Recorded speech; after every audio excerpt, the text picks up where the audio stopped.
વહેલી સવારથી વરસાદી માહોલ જામેલો છે। અંકલેશ્વરની વાત કરીએ, જ્યાં વહેલી સવારથી ભારે વરસાદ ખાબક્યો। 2 કલાકમાં 2 ઇંચ વરસાદ નોંધાયો। રોડ રસ્તા પર વરસાદી પાણી ફરી વળ્યા હતા।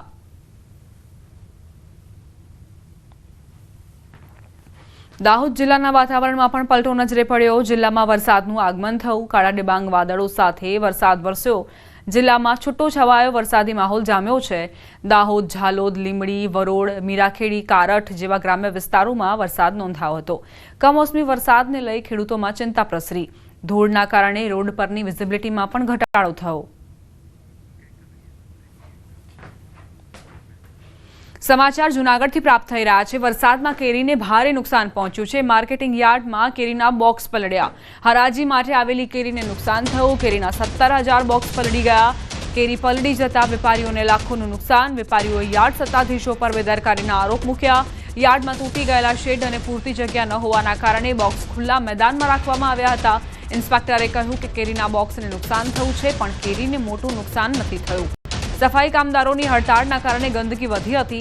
નવી ટીમ દ્વારા સફાઈ શરૂ કરાઈ છે। તૂટી ગયેલા શેડના રિપેરિંગનું કામ ચોમાસા પછી હાથ ધરાશે। યાર્ડના સત્તાધીશોના કારણે વેપારીઓને અહીં લાખોનું નુકસાન ગયું છે। યાર્ડને પહેલેથી જ જાણકારી મળી હોવા છતાં પણ પૂરતી વ્યવસ્થા નહોતી કરવામાં આવી। બીજી તરફ જે સફાઈ કામદારો હતા તે પણ હડતાળ પર હોવાના કારણે અહીં પહેલેથી જ ગંદકી હતી। હવે એ ગંદકી સાફ કરીને અને ત્યારબાદ જે કેરી છે, જે માલ બગડ્યો છે, તેને પણ દૂર કરવામાં આવશે। જૂનાગઢ માર્કેટિંગ યાર્ડમાં ચાલુ કેરીની હરાજી દરમિયાન વરસાદ ચાલુ થતા ખેડૂતોને લાખો રૂપિયાની કેરીનું નુકસાન થયેલ છે। એકદમ તમે બદસલુકી માલની અને માલની હાલત, ખેડૂતની હાલત, વેપારીની હાલત તમે જોઈ શકો છો। જૂનાગઢ યાર્ડમાં અત્યારે કોઈ જાતની સુવિધા છે નહીં।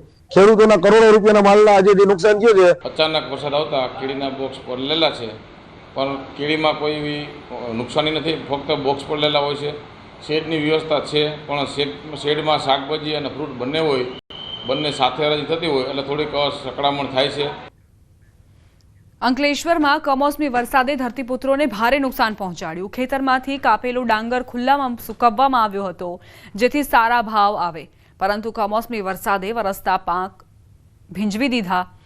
પરિણામે બજાર ભાવ 510 રૂપિયાથી ઘટીને 400 રૂપિયા પ્રતિમણ સુધી ગગડી ગયો। વેપારીઓ પણ ખરીદી કરતા અચકાઈ રહ્યા છે। ખેડૂતો સરકાર પાસે તાત્કાલિક સર્વે કરીને યોગ્ય વળતરની માંગ કરી રહ્યા છે।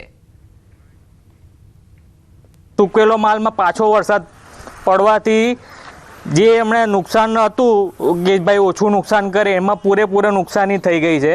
હવે એ નુકસાનમાંથી સરકારને વિનંતી કરે કે થોડી વહેલી તકે સારી એવી રાહત ખેડૂતોને મળે અને થોડી ડાંગરના ભાવ ઘટી જશે અને ખેડૂતને ખોટ ખાવાનો વારો આવ્યો છે। તો સરકારશ્રીને એટલી નમ્ર વિનંતી કે તમે રીસર્વે કરાવો અને નુકસાન ખોટ પ્રમાણે ડાંગરને જે નુકસાન થયું છે તેના પ્રમાણે યોગ્ય વળતર આપે એવી દરેક ખેડૂતોની આશા છે। સુરતના ઓલપાડ તાલુકામાં આવેલી સહકારી મંડળી બહાર ડાંગર ભરેલ ટ્રેક્ટરોની લાઇન લાગી। સવારથી માવઠું થતાં ડાંગરનો મોટા ભાગનો પાક પલળી ગયો। હવામાન ખાતાની આગાહી બાદ ખેડૂતો ડાંગર લઈ મંડળી પર પહોંચ્યા। ખેડૂતો સવારથી ડાંગર ભરેલ ટ્રેક્ટર લઈને રોડ પર ઊભા છે। વરસાદની ચિંતામાં ખેડૂતો બેબાકડા બન્યા છે। ઓલપાડ સહકારી મંડળી ખાતે ડાંગર ભરેલ ટ્રેક્ટરોનો જમાવડો થયો।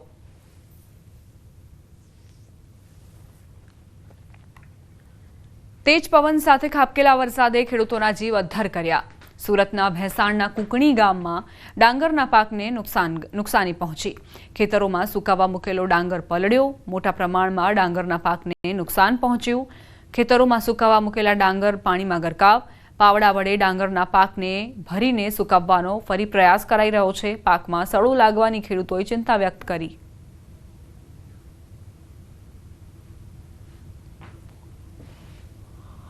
હવામાન વિભાગની આગાહી વચ્ચે વહેલી સવારે શરૂ થયેલા વરસાદે દક્ષિણ ગુજરાતના ખેડૂતોને રાતા પાણી રડે તેવી સ્થિતિમાં મૂકી દીધા છે। દ્રશ્ય સીધા જોઈ શકાય છે।